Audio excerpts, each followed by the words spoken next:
Filosofia medieval, São Tomás de Aquino.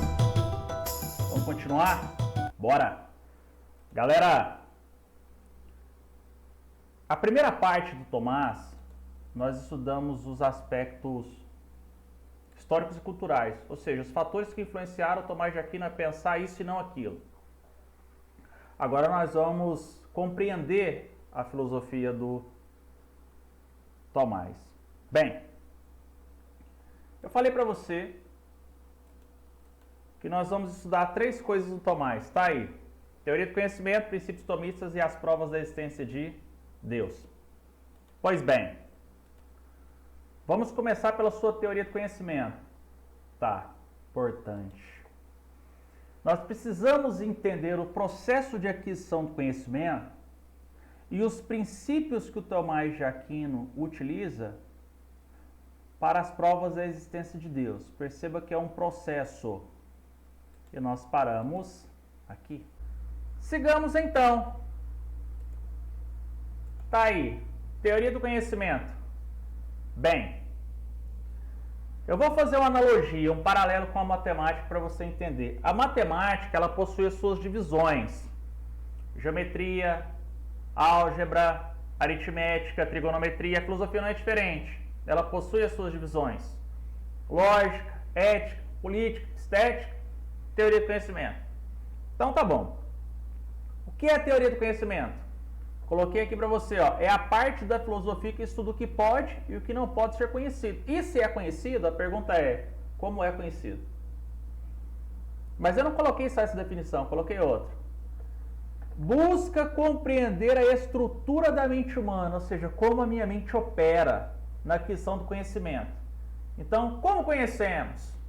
Que saberes são esses? E aí, nós caímos numa coisinha chamada de tipos de raciocínio.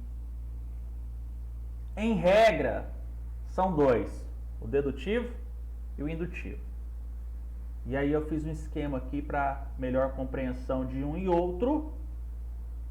E eu vou dizer para você qual é o raciocínio que o Tomás de Aquino utiliza em sua teoria. O raciocínio dedutivo, a dedução, ela é uma conexão descendente, ou seja, ela vai do universal para o singular. O universal é todo, o particular é uma parte. Pode ser uma parte maior, pode ser uma parte menor. E o singular é um, porque o contrário de plural é um. Então, olha aqui, ó.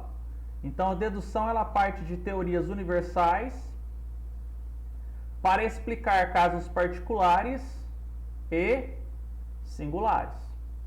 Isso é o que nós chamamos de conexão descendente, é uma dedução. A conexão ascendente, ela faz o processo inverso, ela parte do singular e de casos particulares ligados a uma minoria para um particular da maioria e um universal. Esse processo aqui recebe o nome de indução ou raciocínio indutivo. Nós temos os dois. Podemos fazer pesquisa com os dois. O Tomás de Aquino ele vai optar pela indução. Por quê? Deus é um ser universal. Nós somos seres o quê? Particulares, singulares. Então nós vamos partir de uma particularidade, que é o próprio homem e as coisas que Deus criou, para chegarmos a esse ser universal. Está explicado então. Tranquilo demais. Agora sim, teoria do conhecimento tomista. Está aqui. Eu trago algumas informações, uma delas eu já disse, nas propedêuticas, que tem a ver com estas demais que foram colocadas aqui para você. Então eu vou voltar lá. Aqui, ó. Para Tomás, a única fonte do conhecimento humano é a realidade sensível. Ou seja, tudo aquilo que a gente vê, cheira, escuta, toca e lambe. Tudo que pode ser captado pelos meus sentidos. É uma realidade sensível. Tá. Se o Tomás de Aquino tem como processo de pensamento raciocínio indutivo, e ele parte do sujeito que sente, ele vai se basear nessa realidade sensível, nesses sentidos, para provar a existência de Deus. Então, a teoria do conhecimento tomista parte da experiência, ou seja, tudo que você vê, cheira, escuta, toca e lambe, as ideias universais. Opa, mas eu já havia dito isso. Olha, parte da experiência de cada um de nós em direção a um ser que é universal. Segundo item, Tomás de Aquino reconhece a importância do conhecimento humano, que é um conhecimento natural, adquirido através dos sentidos, imaginação e intelecto. Juliano, mas espera um pouquinho. Você tinha falado de sentidos, agora surgiu imaginação e intelecto. Sim, dá um tempinho aí que daqui a pouquinho eu vou falar de todos eles. Terceiro item. Afirma que o conhecimento começa pela experiência sensível. Opa! Então, em Tomás de Aquino, baseando-se em Aristóteles, o conhecimento ele se inicia com a experiência sensível, mas nem todo conhecimento deriva da experiência sensível. Esse conhecimento ele pode derivar da imaginação e do intelecto. Bem, perceba que a mente humana, dentro do pensamento de Tomás, ela é composta de sentidos, imaginação e intelecto. Mas, em última instância, o fundamento do conhecimento em Tomás de Aquino é a realidade sensível. Os sentidos são o ponto de partida das demais formas de conhecimento. E aí, de novo, afirma que o conhecimento começa pela experiência sensível, sentidos, passa pela fantasia, imaginação, até a apreensão das formas abstratas pelo intelecto. Tá bom. Mas para isso, o que Tomás faz? Ele valoriza o raciocínio indutivo como condição para a aquisição do conhecimento que se processa a partir da observação de fatos singulares ou particulares até a elaboração de ideias que são universais. E é justamente esse esquema aqui. É uma conexão ascendente.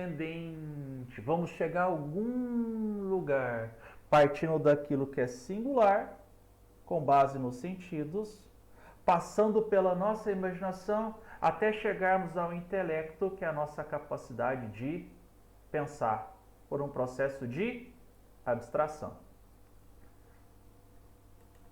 E aí, precisamos entender essa estrutura da mente humana em Tomás de Aquino, que se chama aparelho representacional.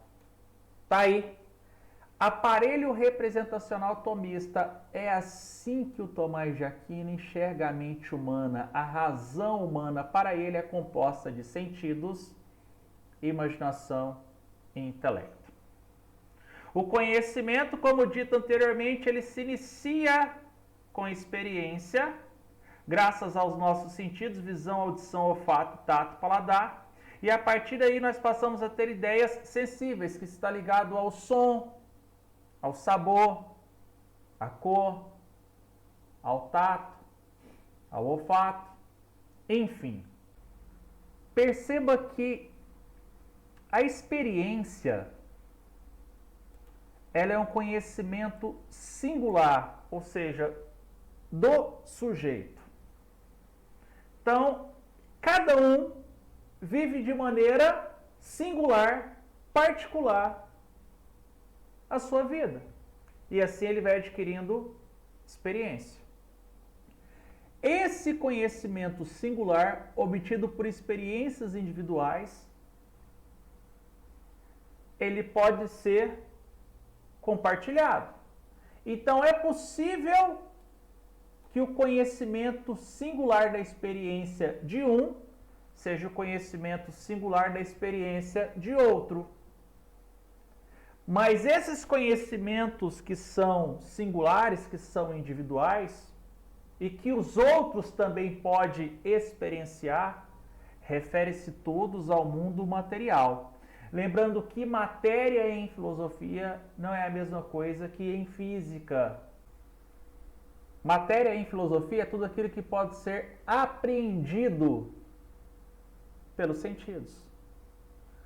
Ué, então se eu vejo, se eu escuto, se eu toco, Isso é a materialidade em filosofia? Sim, é isso aí. E aí, a gente vai se dedicar um pouco à compreensão desse aparelho representacional aqui. Eu montei aqui para você um esquema em que eu estou dizendo que o conhecimento singular, possível e material obtido por meio das experiências, graças aos sentidos do nosso corpo, nos dá ideias que são o quê? Sensíveis. Essas ideias sensíveis, por brincadeiras da imaginação, se tornam ideias fictícias, fantasiosas. O intelecto, por sua vez, com base nessas ideias sensíveis, produz ideias que são abstratas. E essas ideias abstratas, elas são universais, são necessárias e são imateriais. Ou seja, não podem ser percebidas pela experiência, mas podem ser o quê? Pensadas. Dentro da teoria do conhecimento do Tomás de Aquino, o conhecimento universal depende de conhecimentos singulares, que ao adquirir ideias sensíveis, dá ao intelecto subsídios para poder pensar coisas que essas particularidades têm em comum, criando ideias que são universais.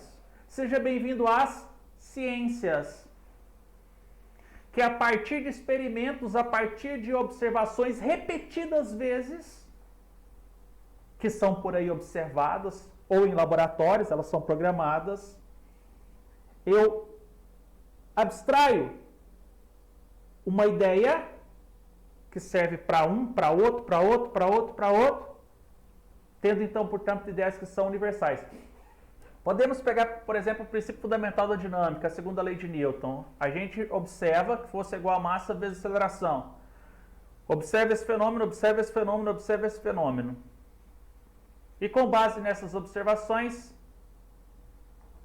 obtida pelos sentidos, o intelecto retira dessa singularidade aquilo que ela tem de universal. E por ser universal, é necessário que essa lei de Newton tenha validade aqui, na China, na Rússia, na Argentina, não importa. Ela é universal. Ah, e se existir vida terrestre, vale para o ET também? Vale. E ela é o quê? Abstrata. Não pode ser apreendida pela experiência, mas pode ser pensada. Perceba então que no mundo em que eu estou, eu tenho experiências. Essas experiências me dão subsídios para pensar em algo abstrato e esse algo é universal. Então eu vou começar a observar as criaturas para chegar à causa da origem destas criaturas. Bacana? Perceba que em Tomás de Aquino, ele está partindo das criações para o Criador. Teoria da abstração. Show! Show! Sigamos. Das provas da existência de Deus.